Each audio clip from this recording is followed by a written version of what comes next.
اگر آپ اللہ والے بن جائیں تو اللہ اپنے بندوں کا امتحان تو لیتا ہے مگر اسے کبھی ضائع نہیں کرتا. اس کے لیے کچھ مشکل نہیں ہے میرے بھائی اور میری بہنوں. So decide for yourself right now. اگر رشتہ نہیں ہو رہا تو کیا ہوا؟ His doors are still open.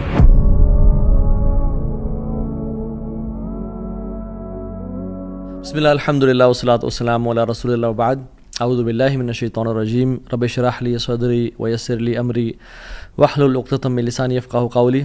اللہم ارنا الحق حقا وارزقنا اتباعہ وارنا الباطل باطلا وارزقنا اجتنابہ.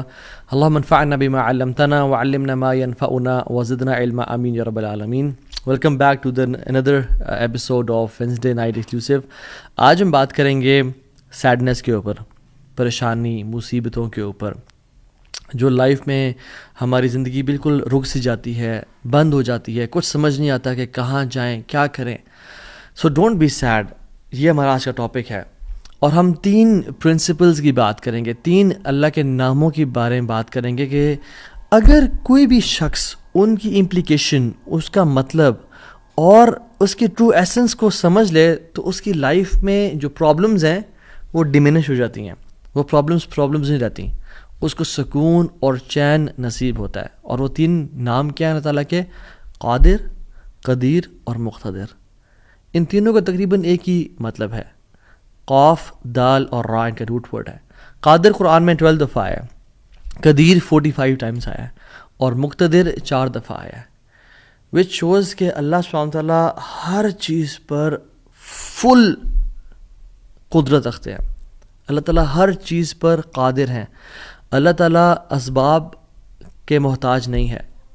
جو مسلمان ان ناموں کو سمجھ لیتے ہیں نا، اور آج ہم سمجھیں گے ناموں کو، اور اس کی وجہ سے آپ دیکھیے گا by the end of the session کس طرح سے ہماری مصیبتیں، مشکلات ہمیں چھوٹی ہوئی نظر آتی ہیں، اور ہمیں کچھ پرنسپل سمجھ میں آئیں گے کہ ہم کس طرح سے اللہ تعالیٰ کی اس سیکرٹ ڈور آف ہیپینس کو انلاک کر لیتے ہیں.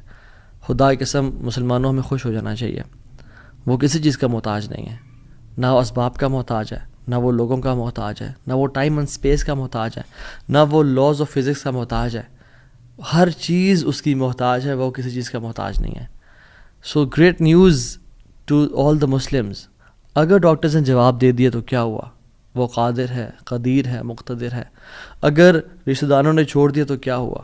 اگر رشتہ نہیں ہو رہا تو کیا ہوا؟ اگر کاروباری لوگ جو ہیں انہوں نے آپ کو دھتکار دیا اور سائڈ پہ کر دیا تو کیا ہوا؟ His doors are still open. وہ مسبب الاسباب ہے. اللہ رب العالمین وہی ہیں جو یوسف کے دور میں تھے، جو ابراہیم کے دور میں تھے، جو موسیٰ کے دور میں تھے، جو عیسیٰ علیہ السلام کے دور میں تھے. اللہ رب العالمین وہی ہیں اور وہ ہر چیز کو بدل سکتے ہیں. وہ ہر بند دروازہ کھول سکتے ہیں. مقتدر کا مطلب تو سبحان اللہ یہ ہوتا ہے کہ اس میں نا قدیر کی بھی بلاغت ہے، یعنی جو ہر چیز پر مکمل قدرت رکھتا ہے. آپ لے لیں مثالیں، یوسف علیہ السلام کی اگزامپل دیکھ لیں. ایک بچہ جو کہ بالکل اپنے انفینٹ سے نکل رہا تھا، اس کو کنویں میں پھینک دیا گیا. وہاں سے اس کو قافلے نے پرچیز کیا اور بالکل for pennies he was sold. اور عورت نے حملہ کیا ان پہ، گناہ کرنا چاہا، جیل میں ڈال دیا گیا ان کو. ٹھیک ہے، وہ شخص جو کنویں میں پھینکا گیا، جو جیل میں ڈالا گیا، جو اتنا بے بس کہ نہ باپ نہ ماں نہ بھائی، بالکل مصر میں ان نون اسٹرینجر، اور وہ جیل میں بھی ہو، نو کانٹیکٹس، نو پی آر، کیا بنے گا اس کا؟ القدیر نے، المقتدر نے اس کو وہاں سے اٹھا کے ایجپٹ کے تخت پہ بٹھا دیا. اللہ ہر چیز پر قادر ہے. ابراہیم علیہ السلام، باپ بھی چھوڑ گیا، باپ نے کہا تجھے میں رجم کر کے مار دوں گا.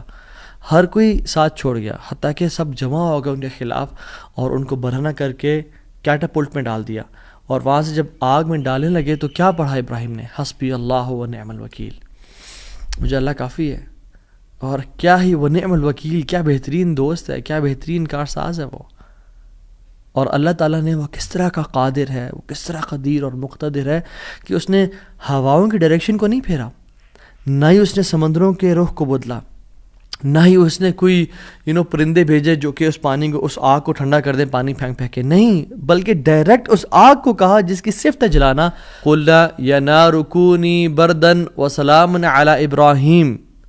ہم نے کہا اے نار، اے آگ، ٹھنڈی ہو جا اور سلامتی کا باعث بن جا ابراہیم کے لیے. کچھ روایات میں تو یہ بھی آتا ہے کہ ان کی صحت کے بھی کچھ ارچہ کلام ہے کہ ابراہیم علیہ السلام سے پوچھا گیا کہ سب سے بہترین مومنٹس آپ کی زندگی میں کون سے تھے؟ تو ابراہیم علیہ السلام نے کہا کہ جب میں آگ میں تھا کہ اللہ تعالیٰ نے اس کو حکم دیا تھا کہ ٹھنڈی ہو جا اور اتنی ٹھنڈی نہ ہونا کہ ابراہیم کو تکلیف پہنچائے، سلامتی والی بن جانا. تو those were the best moments that I spend in my life. اور وہ کس طرح سے ٹھنڈی ہوئی کہ صرف ابراہیم کے لیے ٹھنڈی ہوئی، لیکن جو رسیاں ابراہیم علیہ السلام کے ہاتھ پہ بندھی ہوئی تھی ان کے لیے ٹھنڈی نہیں ہوئی.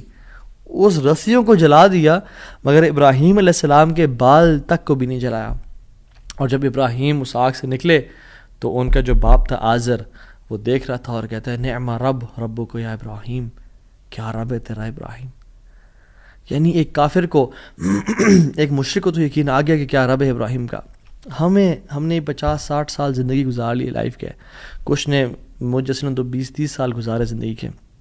ہمیں ابھی تک رب کی قدرت پہ یقین نہیں آیا. ہمیں ابھی تک آنیسٹلی اللہ تعالیٰ کے مکمل قادر ہونے پہ یقین نہیں آیا. تیسرے پارے میں ایک شخص کا ذکر آتا ہے قرآن میں کہ ایک شخص گزر رہا تھا اور ایک قریہ سے، ایک بستی سے گزرا، ویلیج تھا، اور وہ بالکل یعنی آپ سمجھ لیں رونز تھا، وہ بالکل کھنڈرات بن چکا تھا. تو ان کے ذہن میں ایسی خیال آیا who will raise them up؟ کون کھڑا کرے گا انہیں دوبارہ؟ ابن کثیر اور باقی لکھتے ہیں کہ وہ عزیر علیہ السلام تھے. خیر نیورتھلیس اللہ تعالیٰ نے ان کو موت دے دی، اور موت دینے کے بعد جب اٹھایا تو کہا کہ کتنا عرصہ تم پڑے رہے ہو اس جگہ پہ؟ تو کہا کہ دن کا کچھ حصہ. اللہ تعالیٰ نے کہا کہ تم 100 سال مردہ رہے ہو یہاں پہ. اور ان کا جو حمار تھا، جو گدھا تھا، وہ پیرش ہو گیا. اس کو یعنی کھا کے کیڑے مکوڑے، مٹی نے اس کو ڈیکمپوز کر دیا. لیکن جو ان کا کھانا تھا، اللہ اکبر کیسا قادر ہے اللہ تعالیٰ.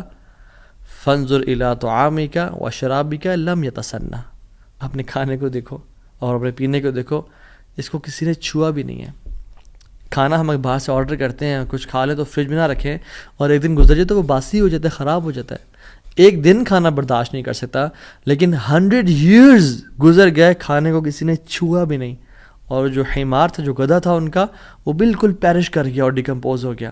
اور عزیر علیہ السلام کے نظروں کے سامنے اللہ نے اس کو دوبارہ کھڑا کر دیا. کیا کہتے ہیں سب دیکھ کے، اللہ کی قدرت کے مناظر دیکھ کے، جب اللہ کی کامل قدرت دیکھی اور اتھارٹی اوور تھنگس دیکھی تو کیا کہا؟ قلنا اعلم ان اللہ علی کل شیء قدیر. قال اعلم ان اللہ علی کل شیء قدیر، میں جان گیا ہوں کہ اللہ تعالیٰ ہر چیز پر قادر ہے. واللہ العظیم میرے بھائیو اور بہنوں، اس سینٹنس میں نا بڑا مزہ ہے، بڑی لذت ہے، بڑا نشہ ہے. اگر انسان جان لینا کہ میرا رب ہر چیز پر قادر ہے تو خدا کی قسم ہماری پریشانیاں، ٹینشنز، انزائٹی سب ختم ہو جائے گی. تو آپ نے گھبرانا نہیں ہے انشاءاللہ، ٹھیک ہے.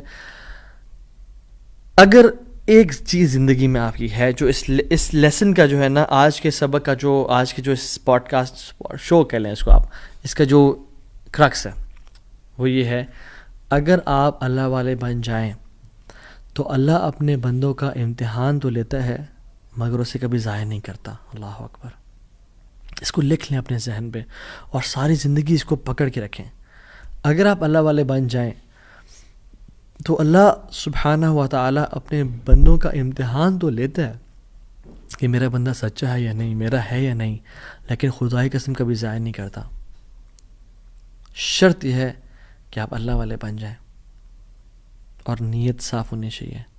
تو میں آپ سے نا آج 3 بیسک پرنسپلز کی بات کروں گا کہ آپ نے اپنی لائف میں کرنا کیا ہے. پہلی چیز، نیت صاف کرنی ہے. اگر آپ اللہ والے بن جائیں اور اپنی نیت آپ صاف کر لیں، اللہ تعالیٰ آپ کو کبھی ضائع نہیں کرے گا. صحیح بخاری کی حدیث ہے، بنی اسرائیل کا واقعہ ہے، اوتھینٹک صحیح بخاری کی حدیث ہے. ایک شخص، اس کو 1000 دینار چاہیے تھے، 1000 دینار چاہیے تھے. وہ ایک شخص کے پاس گیا، اپنے جاننے والے کے پاس، اور کہا کہ مجھے 1000 دینار چاہیے. تو اس نے کہا کہ ٹھیک ہے میں تجھے دے دوں گا، بس تو ضامن ایک لیا جو اس کی ضمانت دے اور گواہ لیا، میں تمہیں دے دوں گا، مجھے پرابلم نہیں ہے. وہ شخص مسکین تھا، کوئی اس کے جاننے والا نہیں تھا، لیکن اللہ والا تھا وہ. اس نے کہا دیکھ میری بات سن، میرا ضامن بھی اللہ ہے اور